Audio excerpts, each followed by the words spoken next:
very warm welcome to Capital Sports 3.0, the post-World Cup roundup show.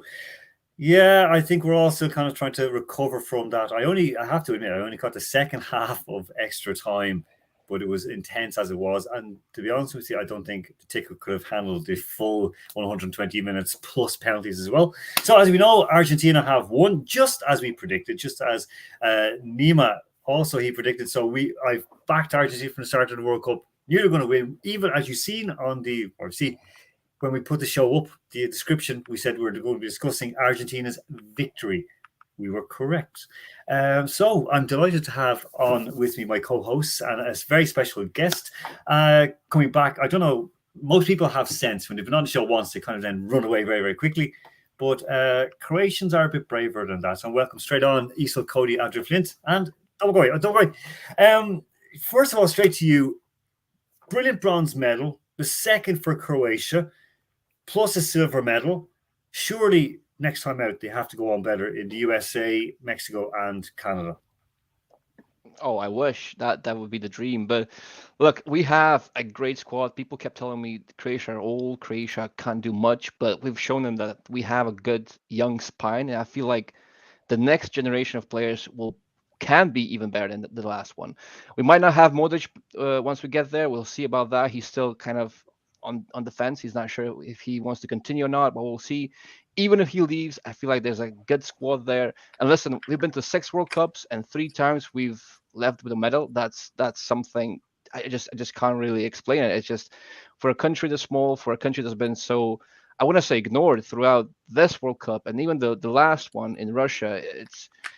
We've been the underdogs in so many people's eyes, and I feel like we've proven them wrong time and time again, and that's what we do. I said this last time as well. That's what we do. We prove people wrong when they doubt us, and I'm happy. I'm really happy that we got the 3rd place. I feel we could have done more even against Argentina maybe, but look, losing to the eventual winners of the whole thing, that's some sort of consolation. And if I had to pick one team to beat Croatia, if I really had to, it would be Argentina, because I am biased towards Messi and Argentina. So there you have it. And I mean, there is, and I didn't mention it last day because I didn't want to sort of mix it all up, but of course there is a big Croatian diaspora in Argentina as well. There's a lot of Croats who are there, so there is that kind of connection as well. Isolt, you are still trying to come back down to earth after that. How good of a final was that for you today? Well, it was not only was it just like, it was the exact final that they wanted for this World Cup, because everyone will be talking about the final and nothing else associated with Qatar for the next few days at the very least. And I think it was just interesting what Dom was saying there about Croatia going on and being a team without Modric who would be capable of pushing on to a higher position at the next World Cup and perhaps even going home with the trophy. It's very interesting because part of the reason that we had reinforced to us the whole way through today's match, and I think throughout the tournament, is that Argentina as a team went through a transition where they were basically planning for life without Messi. And that probably brought the rest of the team onto a level and a standard that directly contributed to when they had Messi today being able to take home the trophy. And I just think it's interesting that they were a team that we associate with one player, but so much of their work in preparing to be a team without that one player has probably contributed to their World Cup. And it was a totally captivating match from start to finish. As I said to you before we started the show, at one point at about 12 minutes in, it was like 11:46 minutes in or something, and the Argentinians kicked the ball above the French goal. And I looked at the clock and I honestly thought it had been so intense. I thought it had been 40 minutes at least. And then you suddenly go, this is brilliant. We've got like another full, essentially half of the game and another full 30 minutes left in this half. Little did I know that by the end of it, I think everyone watching it was more exhausted than the players, because they're going on adrenaline. You're watching it and it was like proper chest beating. And like, yes, I was out all day yesterday, so that was already happening.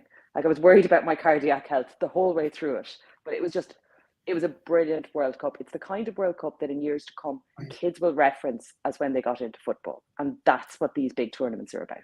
That is very, very true. Andrew Flint, you lost to the team who lost to the eventual champions, but also practically winners themselves. Exactly. Yeah. I'm going to take that as a win. Yeah. Andrew, how good was it to see the French get beaten? very satisfying indeed. No, but in all seriousness, it was satisfying not just because it was France and they beat England and we have a historic rivalry ourselves, but because it genuinely felt like the team that looked to control the game, looked to take the initiative, got the win that they deserved. And they had to show character. The thing that made it such an incredible final for me was Argentina didn't just simply sweep France away for vast periods of the game, but they had to react to what I have to say. I will stand up for the French for a moment. Were some brilliant substitutions by Didier Deschamps, which I think he's done throughout this tournament. He's not been afraid to take off his country's all-time leading goal scorer in Olivier Giroud.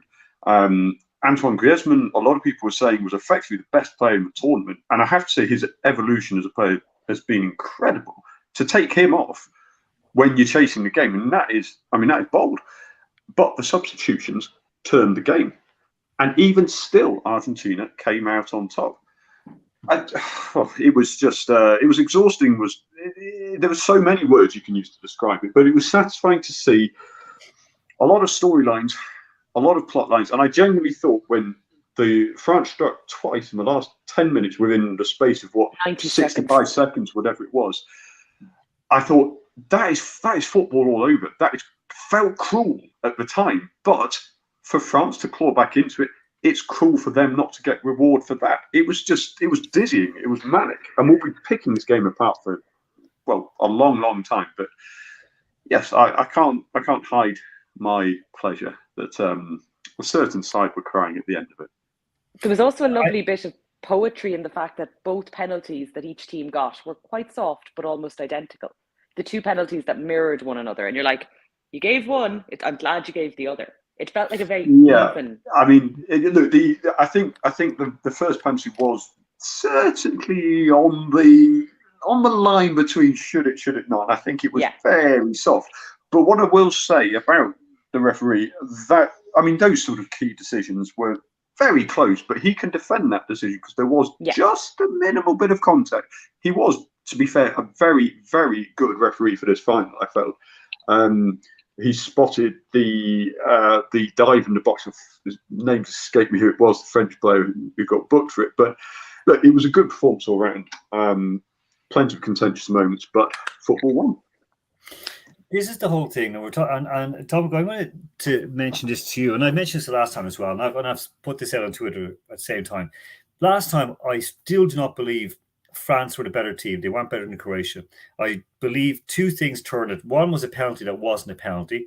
Second was the goal that came right after those idiots stormed onto the field and rattled Domagoj Vida. And again, as I said, people were throwing off their headphones and dropping their laptops and running from the stadium because it was a shock when you see people coming in uniforms because there's no police uniforms in the place. Vida was severely rattled by that. Am I right in saying that, Domagoj, that France got lucky last time out and they were kind of found out by not a better team this time, but maybe just a more motivated team? Definitely more motivated. I would say that France, they have been among the best teams of this World Cup, but they are structurally and tactically, they're not really flawless. I would even say that they are pretty flawed as a general, but they have superstar players on almost every position, and on the international stage, that is simply a cheat code. You can get away with so much when all of your players are so much better than the rest of the teams, and I feel like that was their big strength. And Argentina, on the other hand, they have this one huge superstar. They have Messi. He is the cheat code of all cheat codes. But at the same time, you have Messi and you have a lot of other players who are good or good to great, but none of them are such big stars as France's players, for example. So they have their margins for error are a lot smaller. So they have to be not just tactically and structurally more solid than France. They also have to be psychologically much tougher. And to be 2-0 up and then then concede 2 goals in the span of a minute and a half or a minute. I thought that was it. I thought that France had the momentum. I thought that France would just steamroll them then. But to go to penalties and then to go 3-2 up and then still concede again, that's just incredible. And to have that mental resilience to just go through it all and then win on penalties, that is, I felt like that it was just written in the stars. There was no way. whatever France did, they just couldn't win. It was in the script, as they say. It was written in the stars that Messi had to win it, and that's what happened, I feel like. In that, it is a situation we see where, that I said, like, it was written in the stars for Messi to win it. This is what I said this start to World Cup. This was going to happen. Whether it's the fact that Messi for a long time has shilled for Qatar, a lot of people say, oh, like it was fixed because he's been Qatari sponsored, Qatari backed, and so on and so forth. I think this was just, it was written in the stars. I remember Nima said that this was Maradona, like reaching out from beyond the grave, the hand of the real God, like touching Messi and so on. Andrew, with this, I mean, we look at the final, okay? Final aside. The quality of football in the tournament, how was it, and how is it rated, say, compared to 2018? Well, to be honest with you, I think the quality in this tournament was very, very high, simply because we saw a lot of teams just maximise their potential. Quite often at World Cups, you get a lot of dead rubbers. And there were some dead rubbers in this. There's some really dull games like there are in most tournaments because players are cautious. And we got to bear in mind as well that this World Cup being in the middle of a club season means that there's been such a strange preparation period, very little preparation period, that the first games were always likely to be slightly quiet. But what we've seen, I think has characterised the quality in this World Cup, probably more than most, is the sheer quality of the coaching and management by relatively lesser nations, but reactions within games. We see managers take slightly bolder steps, and it's paid off, and that's been really deeply satisfying. The best examples of this for me are, well, firstly, the obvious ones. I mean, Saudi Arabia stood out for me early on. Hervé Renard, with his bold approach, with very little possession for Saudi Arabia. They were just superb, absolutely brilliant. And I mentioned Didier Deschamps before. He got to bear in mind France have had some really key players out injured from this squad. Karim Benzema was out. He was going to leave the line almost certainly. Now, some might argue that was a blessing because Olivier Giroud has performed well, but he has been taken off in a lot of games. Lucas Hernandez, Paul Pogba, Kante, Christopher Nkunku, who's had a sensational season, and he's managed well to cope. He's reinvented the side. He's reinvented Antoine Griezmann. I mean, there's a lot of incredible coaching in this World Cup. So for me, compared to the last World Cup, I'd say across the board, it's been a higher quality of football because the big players in the end have come out. We've seen that. But also, the lesser lights have really not just fought bravely but lost, but they have genuinely improved the sum total of their parts to quite spectacular results. And that for me has made it an incredible tournament to watch. We mentioned Deschamps, of course. I mean, he's won everywhere he's gone as a manager. Runner-up, of course, in the Champions League with Monaco, but almost 20 years ago now. He got Juventus back up to the top flight again 15 years ago or so. He won the French league with Marseille. And of course, he's got now a World Cup winners medal and a runners-up medal with France. Isolt, what next for Deschamps? Because we've seen that Gareth Southgate is going to stay on with England. Will Deschamps stick, or will he twist and go back to clubs? I think it's a very hard decision to make. I think with Gareth Southgate and England and the announcement coming that he will be on until after the Euros, I think you kind of look at that and you go, that's a good decision for a man who's going to be going into this feeling like he has unfinished business and feeling like they fell short against the eventual finalists. But I think it's still going to be a big case of Gareth Southgate clearly has the players backing. And I don't think there's any doubt that Deschamps has his team's backing. As you mentioned, there were a lot of players missing. They also, I suppose we did hear prior to the game, and I suppose we haven't actually, even after the match, there was in the commentary I was listening to, they didn't mention much about the fact that the French team seemed to have managed to catch every virus going out in Qatar. And it did sound like it went through everyone, not only the players, but journalists, fans, people were catching everything. But there didn't seem to be any excuses. And I suppose he didn't look like a man on the sideline and I know it's very easy to say that from looking at body language, who was going to walk away. I think the French job is one of the few jobs out there that is in just such an incredibly talented bunch of players. As Dom has said, they have huge superstars within that team. They have a team that could certainly go on, and isn't going to be like, I suppose, for Argentina, Messi is probably going to retire. They have a young group of players who are going to go on and definitely be in the mix at the next World Cup. So would you not want to go and end on the high of going out with the World Cup winners medal for a second time? I think he is that type of man. And I think we should just give an honourable mention for the best French man in the stadium today, Macron, because he was hilarious. They shot to him in the crowd, and like, he's jumping up and he's clearly like very animated. And then you see him kind of trying to, in a dignified manner, clap politely. Don't go absolutely crazy. We were 5 minutes away from a topless Macron if things had gone the French way. It was both sides gave it everything. It was exactly the spectacle you want for football. And in a way, it's almost upsetting that it was that good, because of it kind of does exactly what the Qataris intended it to do. And it sports washes beautifully. 4 years ago, Dom, Kalinda got her moment in the rain, not the sun, and she was there stealing headlines. And of course, people started to go, "Oh, this is great." And I mean, in all fairness, she was very, it was a great moment for the Croatian national team and for Croatia as a nation. How did you find sort of the attitude towards it? Because most of the focus was on Messi in the build-up. It was the same against Croatia. It was basically Croatia are going to be brushed aside. That's what Isold mentioned. I mean, it was basically this is just Croatia are a checkerboard stepping stone to greatness for Messi.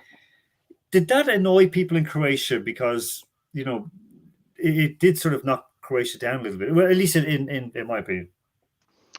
Oh yes, absolutely. I was in the bar just now watching the game, and I felt like I was the only guy in the bar actually supporting Argentina. It's that bad. It's that bad, and people in Croatia generally don't really like Messi, because if you cast your mind back to 2018 when we smashed them 3-0, Messi refused to shake their hands, and he just went straight to the locker room, and that was the moment when the relationship between Croatian people and Messi kind of just went to bits. They just couldn't forgive that, and they still hold it against him, even though he did sort of apologize. I think he sent some jerseys back to their locker room, and he did kind of try and make up for it, but it was just there's no coming back, I feel like. And now they've beaten us, and they've beaten us 3-0 this time, so the reverse of last time, and people felt that we were robbed because that first penalty that it completely killed the game, because until that point Croatia were, I would even say, dominant to a certain extent. Yes, we're not really we didn't really have that edge. We didn't really create much threat, but we were still controlling the game. We were still kind of on top. We held our fate in our own hands, as you say. So to give Argentina that penalty, I just don't think that was a penalty. I don't think that was a penalty. And Croatian people are all about conspiracy theories, so they were like, "This is rigged. That's it." They want Messi to win it. They just want that, and I feel like there's no coming back for Messi and Argentina and Croatia. It's not gonna happen. I love him to bits, and as I've said, I was supporting him in the final, and but people here, I don't think that's ever gonna happen. That's what I heard. I heard from people who were quite inebriated, where they were kind of jolly on Carlavachko down in Kneen, and they messaged me on Facebook, on WhatsApp, and on Instagram as well, and they were furious. They really, and I know that two of the guys who messaged me have been down in Argentina. They went down to Argentina 10 years ago or so, and they just hate Argentina. Now we understand what the English mean.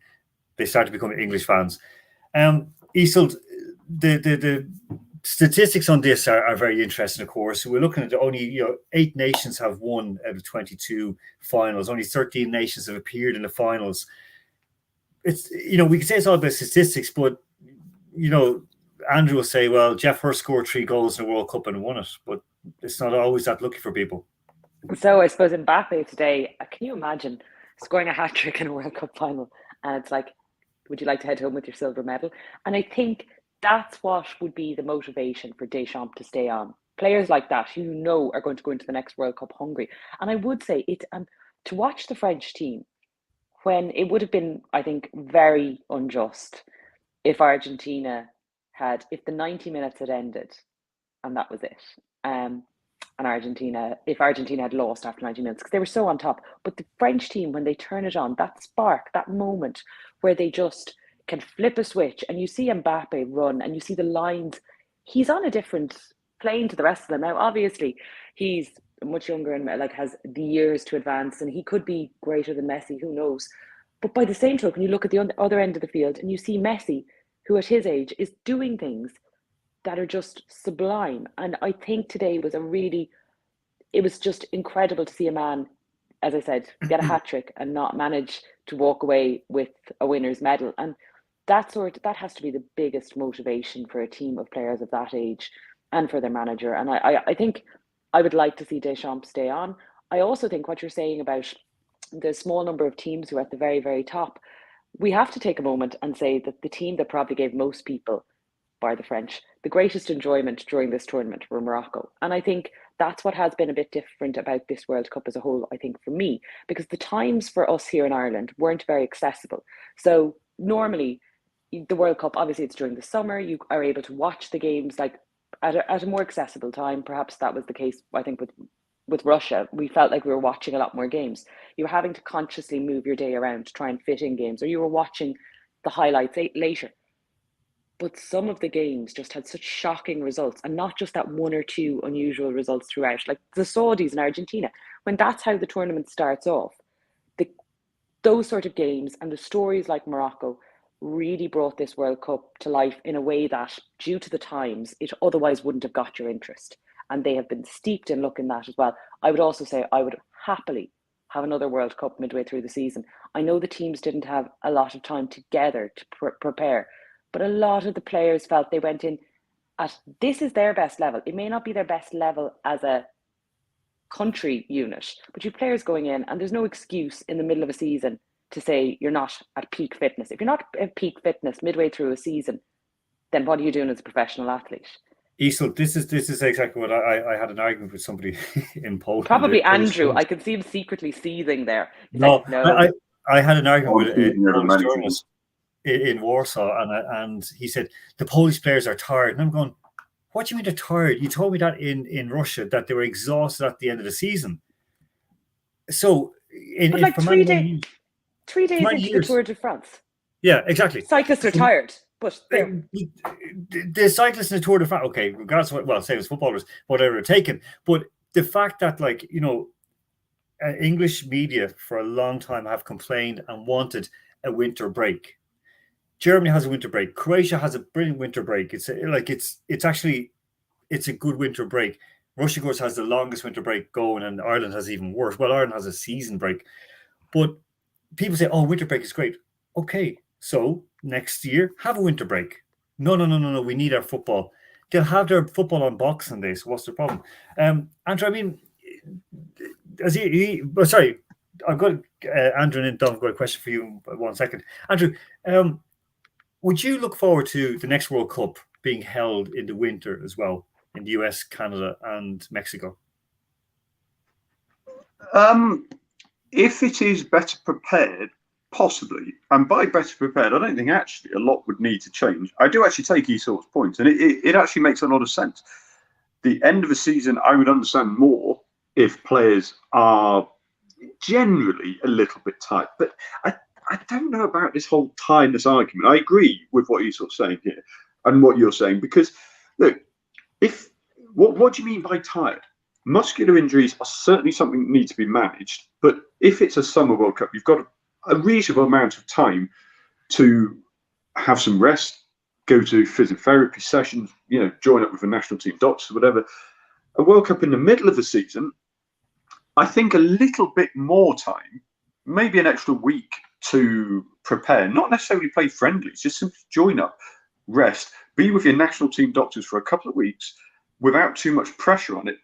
And potentially that it could work. But as we know, there is going to be zero chance of that I say zero chance. Perhaps I'm wrong in saying there's zero chance, because now the precedent has been set. If enough pressure is put on, then maybe it will happen. We've seen that we're going to expand the World Cup as well. So look, changes are happening left, right, centre. So perhaps there is some chance. There will be a lot of opposition. For me personally, would I look forward to it? I don't think I would, because it's the club. In the end, we've loved this World Cup. I really have loved this tournament for the quality of football, the storylines and everything. But in the end, it is just a month every 4 years. What we're invested in is the club football season. And I feel like a lot of players and teams that have had a lot of momentum have just been getting going. To disrupt it like this and then come back to it again so soon is a bit uneven for me. For the World Cup in isolation, yes, I would look forward to it. But in the grand scheme of the overall football calendar, no, I wouldn't, because I just don't think it works in the middle of the season. Not because for preparation, I agree with Aesop's points about the fitness of players. It actually should help that. But the momentum of footballers as their whole year is taken into account. I think it's going to be interesting to see the second half of the season, how players cope at club level going back to that. That will be difficult. So no, I don't think I would like to see it again, but who knows? But again, when we talk about that, we don't want to say it's disrupting the calendar. We're looking at it from a Northern Hemisphere point of view. We're being snobs from the Northern Hemisphere. Very, whereas, very true. And if we look at it, and I remember, well, not all of us remember, I remember because I'm older, 1994 in America, and Ireland playing against Holland in the scorching heat, 43, 44 degrees. And of course, Irish skin doesn't react very well to even people of colour from Ireland. Their skin doesn't react well to the heat. Steve Staunton, I remember him, like, blonde hair from Dundalk, and he is the poster boy for like heat aid.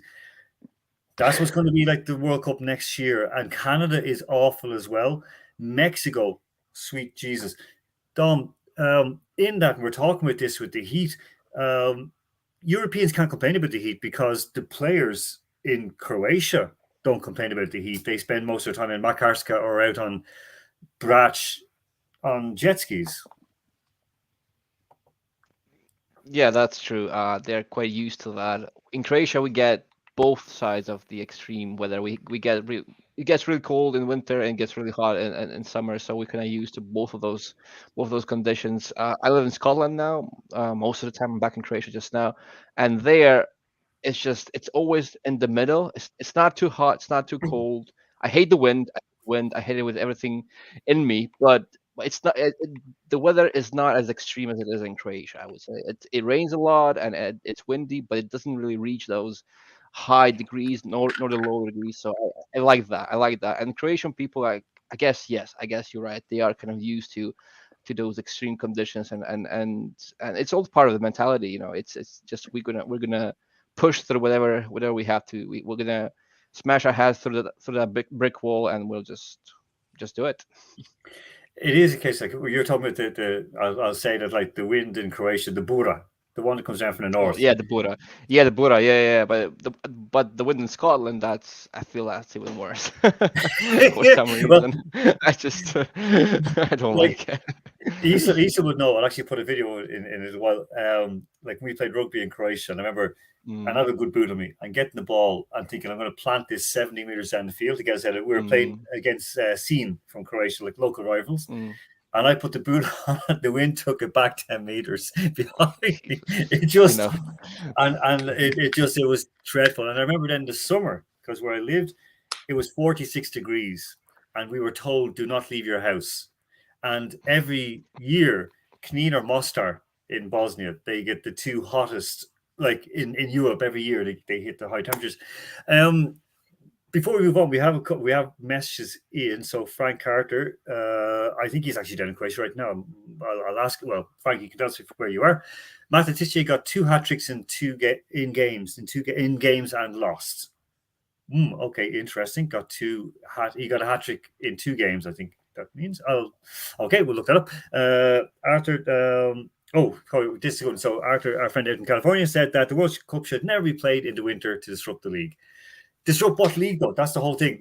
Like we have to. It depends where you are. If your league even counts in terms of views, like Well, and you also have to remember, not every player, not every country is as invested. Some teams are more invested in their national team than they are in a club team. Now, I know the point is a lot of people will say, oh yeah, you're very interested in your club, but what's the harm in trying something different and seeing if it works? How about not every World Cup needs to be during the summer? And we look at potentially mixing it up. That's the great thing about World Cups. They happen every 4 years. If you change it for every second cycle, that change only affects people twice in a decade. Look, Russia realigned their league system, or the top league, to prepare for the World Cup. They went from a calendar season, to a split season. And many people I know, I'm not there now, but many people I know in Russia who were involved were furious because they said, look, it might be cold in the winter, but look at the temperatures in the summer. You go to Krasnodar, you go to Sochi, you go to even in Moscow, and you can't walk outside because of the heat. And there were no controls put down. I think Alexander's talked about a friend. They fought. I remember being there watching it. They fought to get temperature controls. You can't play if it's colder than -20. You can't play if it's warmer than +30. So sorry, Isla. But isn't this the same in every sport? So in Ireland, when we changed the GAA season around, people are resistant to change. And at first, in this instance, exactly. And in this instance, it's worked out well. It won't always work out well. But maybe if we're going to see the World Cup, if we're going to see it travel globally to countries that may not have paid for it the next time round, over the next course of World Cups, how about every time we go somewhere different, we look at what works best for that country as a whole and potentially to facilitate a larger growing global audience? Because like when the Rugby World Cup went to Japan, and obviously they were going in tandem knowing the Olympics were going there, the growth of the game on that side of the world was absolutely enormous, and the interest. And that was despite the fact that I was in Japan in a relatively recent year and a few months before, like so twice before the World Cup took place. I was wandering around, I was seeing stuff all over the place advertising the Olympics. No one knew rugby was coming. Like, it must have been a huge shock when they looked up one day and all these giant men are walking around the place with their rugby teams in the middle of a typhoon. But they arrived, and it had a huge influence on the game. And that was with minimal knowledge of it coming, because they really didn't seem to be very aware. I did show some Japanese people what I was trying to explain with Rugby World Cup was coming through interpretive dance. Not great. Anyway, so as a whole, the World Cup has, in any sport or the Olympics, it has such a huge reach. And for a country to feel like what Qatar have done with the World Cup has been brilliant in terms of the spectacle, whether we like what goes on in the background or not. I think we need to be more open to the idea that improving the World Cup may mean changing some of the formats we're so used to. Look, it is something that, like Lisa, and that's my speech for election in FIFA. Very good. Yeah, I'm afraid if that's your speech, you're not going to get elected, Esau. Yeah. Change. You make a very, very good point, but you make one fatal mistake. You're assuming that FIFA have the best interest of the game at heart. Of course. As Issa mentioned with GAA Gaelic Games, they had to alter things because of COVID, and I can say, I listened, I watched, I heard what was going inside, because as people know that I work with Gaelic Games Europe, the European branch, and I interviewed the then president, and I interviewed the incoming president, and I spoke with them about it, and I said, how's it going to be? And when we discussed it, they said, look, we have to do it. We're going to take a hit financially no matter what, but we have to do it to make it better, because we look at the county, so your region. I guess in Croatia would be Županja, so you'd be like county against county. But in Ireland, we have to make, the club comes second, always comes second. So they had to switch it around. People were resistant, but it worked out. A question around to all of you. I have one question for each of you to answer. I'm going to start with Isolt on this one. Isolt, all the complaining and whinging about human rights, I say complaining and whinging because then it went on to workers' rights, and yet the bad people are going out on strike to get better conditions and better pay and more respect. What's good for Indian and Nepali workers is not good for, frontline workers in the UK and Ireland for some reason, and in Germany and all around Europe. Why is that? Why are we more concerned about people over there than our own at home? I suppose when we look at the immense and frontline workers, for a prime example, particularly in the UK, the nurses are a breaking point by all accounts. Um, I think the difference is here that we feel that those workers can go out on strike and those workers will be supported by a large amount of the public, even if they don't necessarily get what they rightly deserve, but they're supported. I think the difference is that we know what has gone on in the background for our entertainment. And that's the difficulty because frontline workers put themselves, just as an example, they put themselves out there for the good of society in terms of making sure that people who attend hospitals leave in a healthier condition than they went in, and for supporting families, teachers, people who kept shops going during COVID, everything like that. Their societal benefit is felt. There's something very difficult to think about a country where their record of human rights is just so worryingly bad, but more so, there's a little bit, I think, of ingrained, it's almost like a guilt sensation when you're watching something. And at some point, you think your moral compass goes, hold on, what about all the people who have died or had lived in extremely upsetting conditions from the footage we've seen, I suppose, over the various documentaries that have been shot out there in the run up to the World Cup? They've lived in those conditions, not so we can have any benefit in our lives other than a football tournament. And I think it's just a little difficult to reconcile our own entertainment with people's lives. Um, I think the legacy of this World Cup, it has obviously made people much more, there's a bigger public consciousness and awareness as to what is going on in Qatar. We didn't see any of the big player moments we thought we may potentially see of players or teams taking a stand. And unfortunately, or fortunately for football, the final today was such that I think we have all been bathed in the Qatari sports washing waters now, because that's going to be the tale of the World Cup. And people will forget, like they do after anything. Once a tournament leaves a country, we didn't continue hearing about the supposed Russian football hooligans. They disappeared magically immediately once the World Cup left Russia, and when they didn't materialise at the games. When a protest didn't materialise later on in the tournament in Qatar, when nothing happened that caused any big embarrassment, we all suddenly, while we're hearing about the migrant workers, and we're obviously concerned, we're still watching the football. And that's what sports washing is. It's that trigger in us that goes, we're going to keep watching now. We're going to feel bad about it, but we're keeping watching.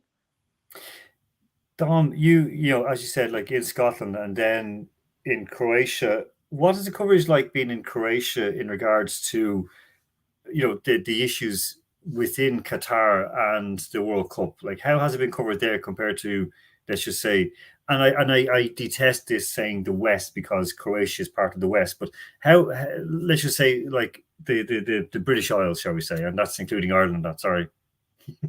Sorry. To be quite honest with you, I'm not entirely sure because I don't watch TV. I don't watch TV at all. I just watch the games, or I've been watching the games on TV. But usually after the games, when you go into the studio and you see people analyzing the games and just commenting on the games, there have been a couple of instances where they were like, well, you know, maybe there are some moral issues around this World Cup, but I feel like in Croatia, at least, it's always been mentioned in passing. It's always been a little detail they mentioned at the end of the whole analysis or the end of the game, and I feel like it could have been more. Maybe it should have been more. But at this point, I would say it's just a minor detail in an otherwise issue that's been, well, huge, and I feel like on Twitter especially, if I've been in the whole conversation and scanning my timeline and seeing what people think, and I feel like there's a general consensus that, you know, people are not happy with where the World Cup was held, and it's just that we don't really, it's not really enough that voice that's on social media, it's not really enough to propel a bigger change, I guess. And football has become a business. It's always been a business, but nowadays it's even more so. And I feel like where there's money, you know, that's where they go next. That's how they operate. And I feel like little countries like Croatia, they kind of suffer because of that, because that's what Croatian people think Argentina went through, because there's more money in it. There's just, it's a bigger show. There's more support coming from Argentina. Imagine having Croatia in the final, Croatia and Morocco. You would have like 4,000 Croatian fans in the stands, and that to FIFA, it's just not worth it. That's why Croatian people feel like they've been done for, because FIFA rigged it. They made it so that Croatia wouldn't get there, because it's not profitable enough. It's just doesn't really get people invested in watching, and it's not a spectacle that's going to bring in the big bucks. That's what they feel, and sadly, I also feel like football has maybe become too much of a business than it is a passion and something that is for everyone to share. Yeah, I get you on that, and again, I heard as I mentioned, like I heard the Croatians saying like that this was set up for Croatia not to get in there because they're too small. But if we think back, and all of us are old enough to remember it, this one anyway, in 2010, the World Cup, when Ireland were cheated out by the hand of hand of scum, Thierry Henry. Ireland, if they'd gone to the World Cup in South Africa, would have bought around, it would have been the Boer War #3. It would have been 60,000 Irish gone down, Irish coming in from all over the world. They would have filled the place. So for FIFA, it would make sense to have Ireland there every single time. Pay the referees to get Ireland through to the finals, because Ireland would basically buy all the tickets. People would mortgage their houses. They'd sell a kidney. They'd sell a child. I wouldn't. Well, maybe I would. No, if Tim annoyed me enough, I would sell him probably. Yeah, I probably would. Yeah. But anyway, he's in another room, and he'll watch this later. I was going to say, you could be in the same room, surely. No, he'll watch it later. Tim's thinking he'll sell you for the next World Cup. He would as well. He would, because he's supporting France. Andrew, on that, the whole money side of it, I mean, it would make more sense for England to go through, but there has been things. There's one guy for HITC sevens, and he was talking about that rigged World Cups and so on and so forth. It's very, even though 2002 people said South Korea fluked it through and so on, but the cream do rise to the top. Even if Croatia and Morocco didn't qualify for the final, I thought that they were really good teams. But there's no rigging in this. This is simply the best will out. Yeah, I think so. I mean, it would have, like a lot of people would have said, for neutrals, for a story like Morocco to come virtually out of nowhere, even within the African continent, they didn't have a great AFCON. They weren't the reigning champions of one of the lower ranked sides in the World Cup. If they'd made it to the final, they really, really weren't that far off it. Then it would have made a story, but in the end, they just didn't quite have the quality, which is no slight on them. They way outperformed expectations. In the end, I have to be honest. I think France were the best managed side in the tournament, and that alone they deserve their place in the final. And like Domko has pointed out, they have world-class stars in every position, and that's even with 5 starters out injured from this tournament. As for Argentina, well, I mean, just having Messi in your 11 means your 11 is automatically really, really, really good. So I don't believe there was any rigging, but there's no kidding ourselves here. The organisers in every sense, FIFA, Qatar, were very happy to have those 2 teams in the final. When you think about what you mentioned earlier, was only 13 teams have actually even been in a World Cup final. Over history, it is going to be the bigger sides that end up there. When a smaller side makes it to the final, and you'd have to argue, but 2018 arguably was the smallest side, smallest country to really make it through in recent memory anyway. I mean, Domgo won't like me for saying this, but it didn't grab the imagination, if we're being brutally honest, as much as the narratives and the reality of France-Argentina. I mean, look, everybody will look for narratives even when there aren't any. People will look for reasons why things happened. It's the final FIFA wanted. Well, yes, it was the final FIFA wanted, but it's also the final a lot of neutrals watching the game were pleased to see happen. So I don't think we can look too much further than two very good sides got to the final, and arguably the better side won at the end. But had Morocco made it, oh my word, could you imagine the noise within the stands? And look, there's two levels to this. When we talk about the business of football, there's the spectacle that is sold to TV broadcasters around the world, and that is very specifically the fans and atmosphere within the stadium itself. Argentinian fans are arguably the noisiest of this World Cup from the people who've been on the ground who've told me.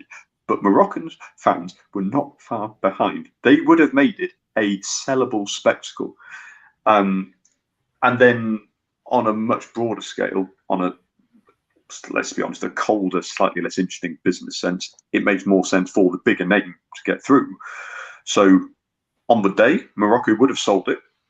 But overall, as a legacy of the World Cup, France-Argentina is about the final that most organisers and most fans probably, in the end, casual fans at least, probably wanted. Yeah, I mean, in fairness, I mean, there were a lot of empty seats as well. I remember in 2018, Croatian fans packed the place out, but then again, it's a lot easier to get from Zagreb and Split and Zadar to Moscow than it is to Qatar. So there is that, there is that sort of issue. Okay, we'll move on from this. I'm just going to ask one last time. Start off, ladies first. Isolt, did you enjoy the World Cup? Where does it rate for you in the World Cups you've seen? That you remember.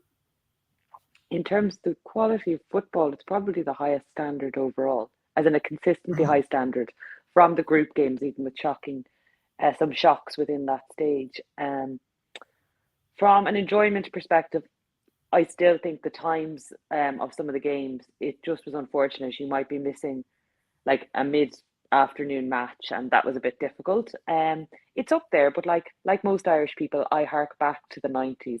That was a golden era of World Cups. Like there were some good games, good times, happy people. But overall, I think actually one of the things I did really enjoy on Irish TV was I actually thought the mix of the commentary team they had here. So the analysis, it was enjoyable because they had a good mix of people in and out of studios, and that really makes the viewer experience much better. Yeah, but I avoided BBC. Yeah, I haven't seen BBC yesterday, for example, watching it in a cafe in Ardee in County Louth. I can't remember the girl's name who the woman's name who presents there. She was absolutely terrible. I was Tim was sitting with me. We're having breakfast. Well, it was the afternoon, but we're having breakfast, still Irish breakfast. And we're looking up and thinking, she's terrible. I remember someone said, "Would you just turn down the sound?" I can't remember the girl's name. She just, God love her, she wasn't great. But for you, what how does this rate for you as a World Cup? And what's your biggest takeaway from it? Well, I was only 3 years old when Croatia made a debut in ¡98, so I really cannot say. I was in Germany for the Germany-Croatia match. So, yeah.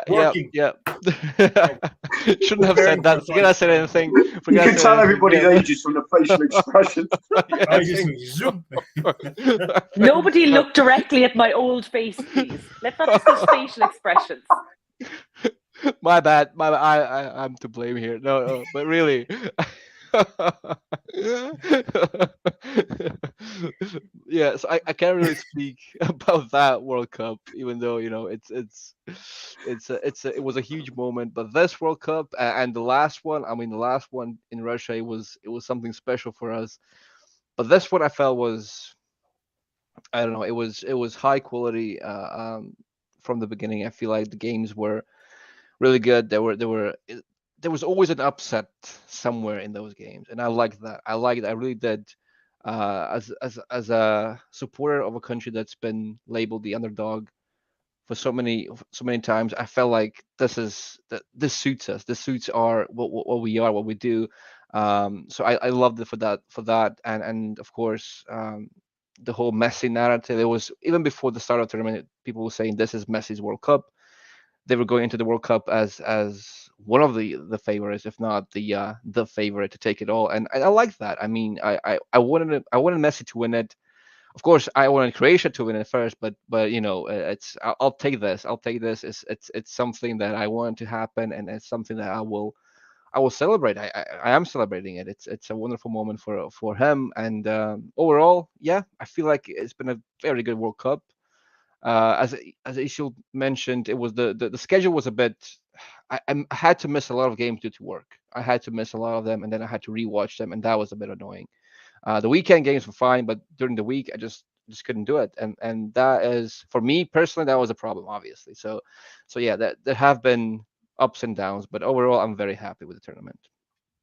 Andrew, same to you. I mean, apart from getting cheated out of by France or conned out of by France, how was the World Cup for you, and where does it rate in the pantheon of greats since 1966, the only time England won the game or won the World Cup, thanks to and the only time a winning player scored a hat-trick in the final? Yes. I mean, look, I actually, from an English fan's perspective, briefly, I was encouraged, but it felt a bit frustrating. But we didn't quite reach the potential I felt we could have had. And I don't mean we deserved or ought to have won the tournament. We weren't the best side, but it was disappointing to only get to the quarterfinals. But that in itself, I think, it's not a bad thing in a way, if that makes sense. Because honestly, I'd say in 2010, England were unbelievably dour and boring, and I just bashed my head against a brick wall. That was horrible to watch, and I don't want to go through that experience ever again. And it wasn't much better in Brazil in 2014. 2018, obviously, it was Russia World Cup was an odd experience for me. I watched very few games of that World Cup because I was driving around. I was driving around my car. I experienced most of it by very grainy streaming services on my phone, which I definitely did not have on whilst I was driving down the motorway. But the experience of this one, I have actually been able to watch most of the games simply because I work from home, but the times are actually quite convenient. I'm not looking forward to the times of the next World Cup. I'm basically going to have to get out there if I'm going to experience the World Cup. So how does it rank? I actually have really enjoyed absorbing it. It has been a battle to try and I think the fun of a World Cup is sharing the experience with other people. And a lot of people I felt started off wanting, almost trying to sort of say, oh, I'm not looking forward to this World Cup. Without actually really thinking, well, hang on a minute, it is a World Cup. It's a month of football. The times are not too inconvenient. We're not going to watch every game, but England have a really good side. There were so many reasons to look. I believe you can do two things: enjoy the World Cup and also highlight and be critical and keep pushing for months and months and hopefully years and years to get to the real bottom and the real truth of the issues on the ground. You can do both of those things. And I think people try to collate both things into one. And that's what slightly disappointed me, in the sense that I felt people were glossing over both issues at the same time. They were glossing over the fact that football could be good and also glossing over the issues by saying, oh, well, this World Cup's going to be rubbish. They weren't. A lot of the people I was speaking to, I normally would have shared this, would have swapped stickers, would have, argued about which penalty should not have been given. I was saying, well, I can't get excited about this World Cup. It's like, well, no, be angry at the workers' rights. Yes, absolutely. But that doesn't mean you have to automatically, by proxy, hate the quality of the football. And I think the struggle people have had separating the two disappointed me. Listen, there's been a lot of virtue signaling going on. And I mean, a lot of, like, we see with the recent Twitter bans, for example, like Taylor Lawrence, who are like, ban this person, they're bad, and suddenly they get banned from Twitter for breaking the terms of service agreements, and all of a sudden they're like, wait, that's wrong, we shouldn't be banned, we're the good people.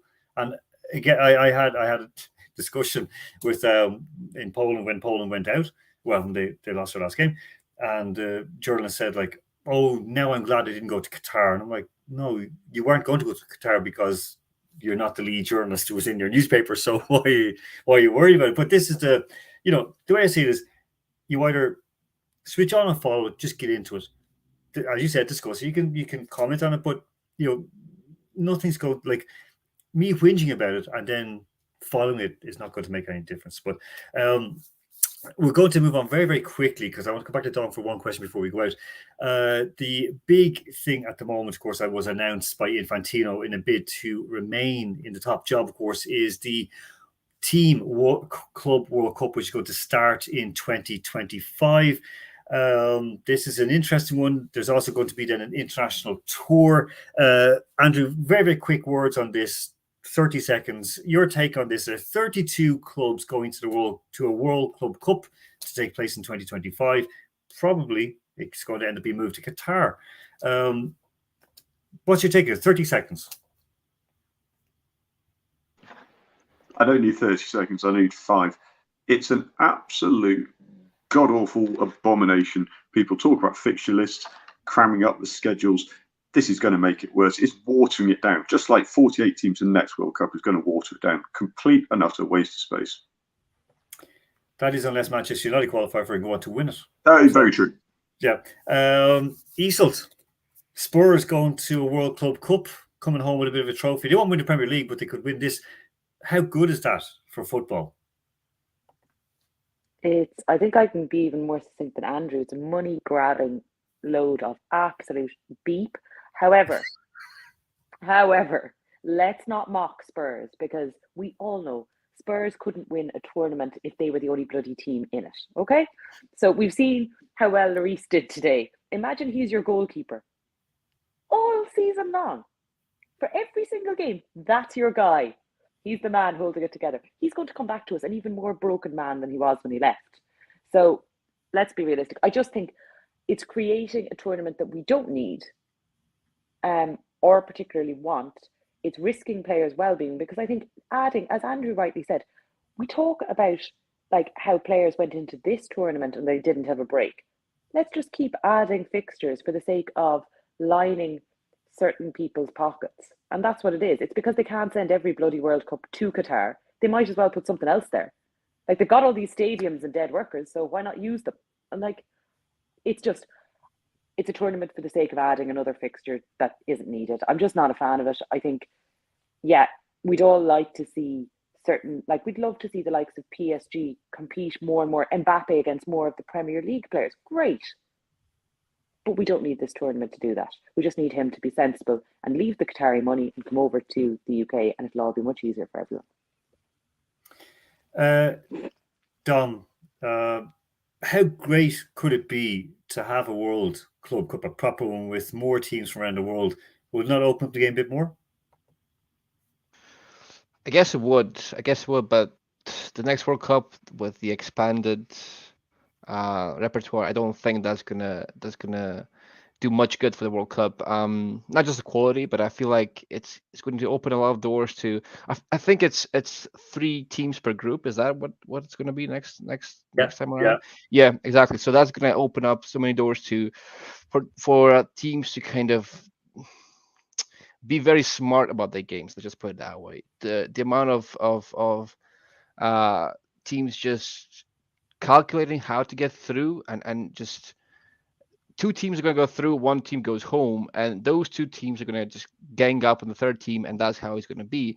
And I feel like that's not really going to do much good for the quality of the tournament. And yes, it's a good opportunity for many countries, and I think they will appreciate that. But at the same time, it just comes at a cost. It comes at a cost of quality and just the excitement of the tournament, I feel like. So it has both the a good side and a bad side, I feel like, but I wouldn't go for it. I wouldn't really expand it to so many teams, and it waters it down, as we mentioned again. So overall, I'm not really up for it.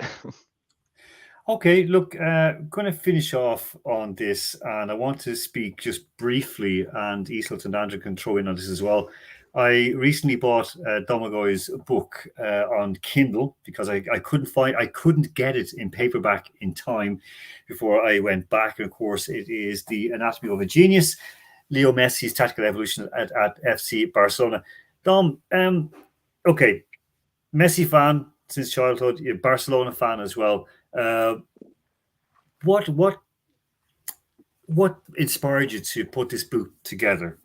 I said book instead of book, but anyway. Yeah, I was about to say you took a sudden very Mead border. It's Louth, book. Oh my god. Okay, I'm one day in Louth, but anyway. Okay, sorry, Dom. Go ahead. It's Well, it had to be Barcelona, right? It had to be football. It had to be Barcelona. And then I thought to myself, what's the biggest thing I can do about on Barcelona? Because I'm an unknown author, so I'm not really gonna sell any books based solely on my name and my reputation. I'm not there yet, so I needed something big, and I needed something that I would enjoy. And I felt like Messi is the perfect combination of all of that. It's Barca, it's football, it's Messi. He's a big name, he's a big topic, and there have been so many books on Messi, and I was like, if I do a book on Messi, it has to be something that's unique, that's something that's not been done before. And I feel like this book is kind of the culmination of all of that. My passion for writing, my passion for Barca and Messi, and my passion for tactics. So I put all of that into one, and I feel like this is the end result, the all of it, the crown jewel, if you will. It's not. I don't think that's where it ends for me as an author. I want to do more, and I want to do better than that. I want to do more, but this is my first book, and it had to also be, since it's my first one, it had to be something that's close to heart at the same time. So it felt natural. It felt like the right thing to do to pick Messi, and let's see if how it goes and how people like it. I really hope that people enjoy reading it. Well, I've only just literally dipped into it, so I can't comment on that any more than that. Just I've just started a chapter in a little bit, and it's enjoyable so far. It's a very easy read. I have to say, as in I was able to get into it. I wasn't sure if it would be up my alley, but as in it might be too tactical, maybe specific. But no, I'm usually not a fan of books about soccer. I know, But it that's was the very, thing. Sorry for yeah. interrupting. It's a tough. Yeah.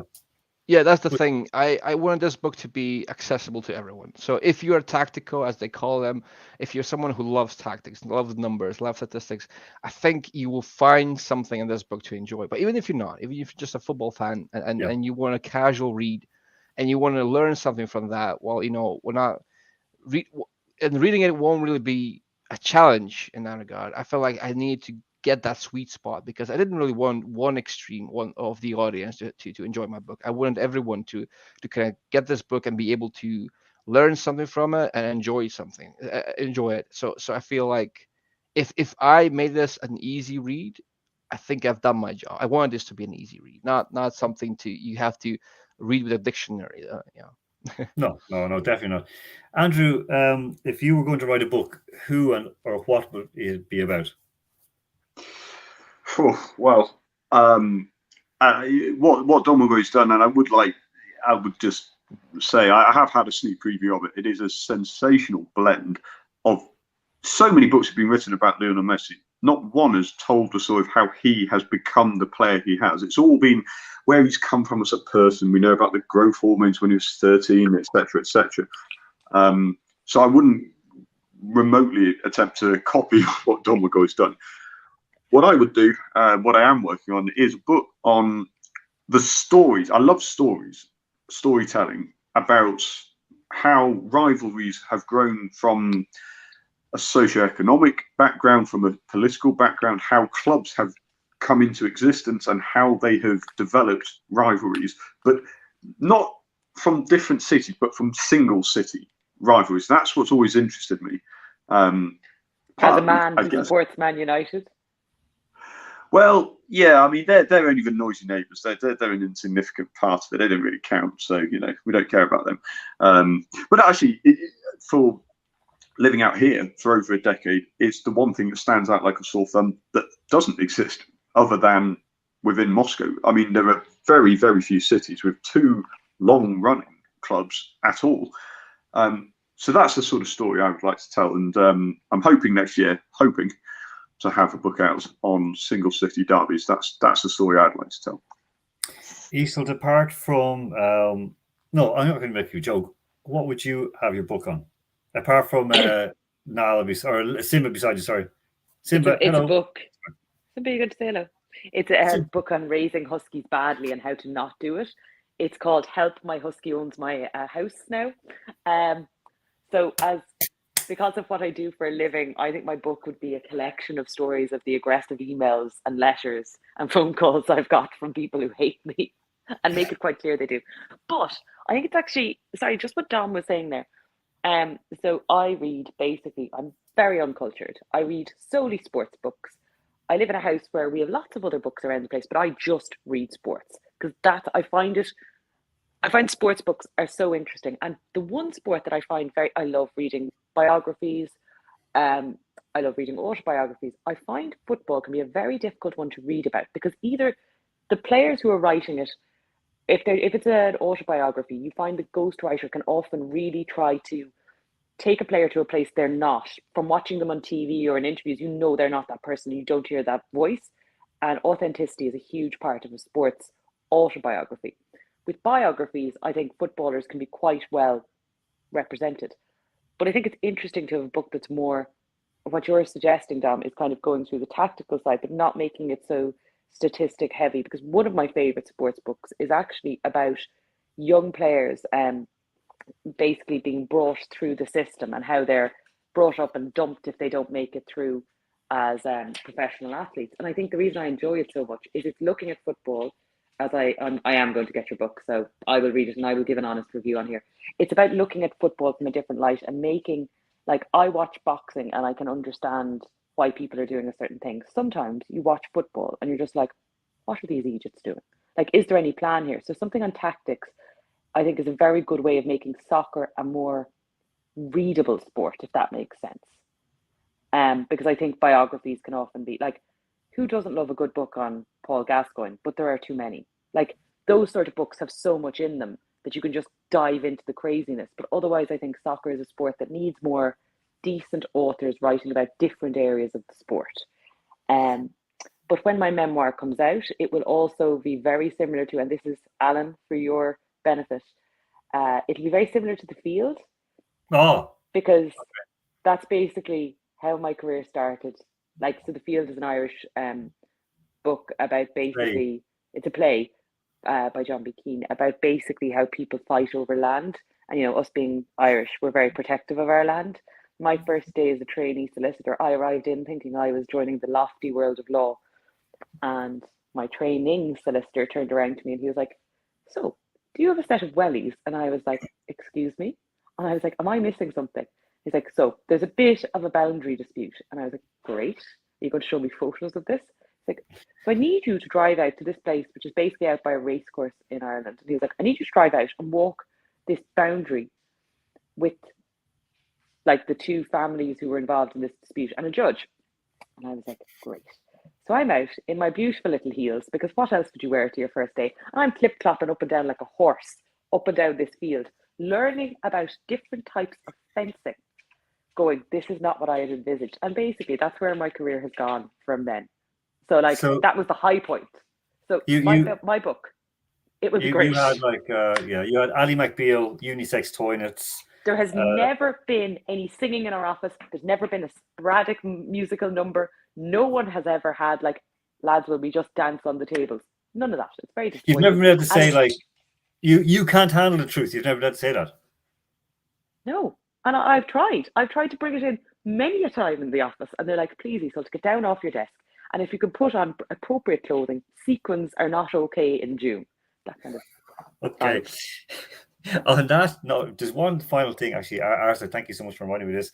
He messaged me earlier on. So he said old school football is important. Also, Liverpool, another staff member leaving. And of course, that they've already lost a few staff, head of research, people involved at the top ends of the club. And now Mark Leyland, who is one of their performance analysts. This is a very, very important person who has a very good background, but he has felt himself squeezed, like extremely squeezed by the number 2 Pep Blinders, and he's off to Newcastle. So he's going to be looking after things in Newcastle. So yeah, it's the money, and also I think it's the room to grow, because things are not good in Liverpool at the moment. And I can talk more about it because I've written about this before, but I'm going to remain mum because it'll come in an article quite soon. On that note, I will say thank you very much to Dom. Thank you again so much. And again, I will continue reading your book when I'm traveling to Lapland this week. I will be looking at Anatomy of a Genius, Leo Messi's Tactical Evolution at FC Barcelona. So remember, it is there on Kindle, which I did. I got it on Kindle, and you can get it in paperback as well. If you order it now, I think it should be, if you get it from, I don't know, Amazon, I guess it'll be out before Christmas, I think. yeah, you have some time. So, Dom, thank you very much. I will say, Sretan Božić. Yeah, that was good. That was good. Thank you, Sretan Božić, to you too as well. That's happy birthday, sorry, to the non-Croatian speakers. Sorry. Happy Christmas. Isolde, thank you very, very much, Isolde. I'll drop you a line. Hopefully, I'll try to catch you tomorrow. Yes, do. In the city centre. Andrew Flynn, thank you very, very much. I will see you very, very soon in Moscow. Looking forward to it, boss. Okay. So on that note, I will go out and say this is not our last. We'll be on next week. It'll be Christmas Day next week. Not for us, because we'll be working, preparing for the Boxing Day matches, of course. Hopefully, I think the Boxing Day matches are on. So it remains me to say, because we won't speak with you before Christmas, I'll say have a very, very happy Christmas. We'll see you, of course, next Sunday. And I'm Alan Moore saying thank you very much for joining us tonight. We've had quite a few viewers on this evening listening to us. Hi out to California. I see also hi to Croatia, hi to Voronezh, I'm going to go through too many right now, but I'll just say thank you very much to everybody. Have a lovely Christmas when it happens. Eat lots of turkey or lots of ham, whatever you want to eat. Sweets as well. I know I definitely will. So until next week, take care of yourselves and each other.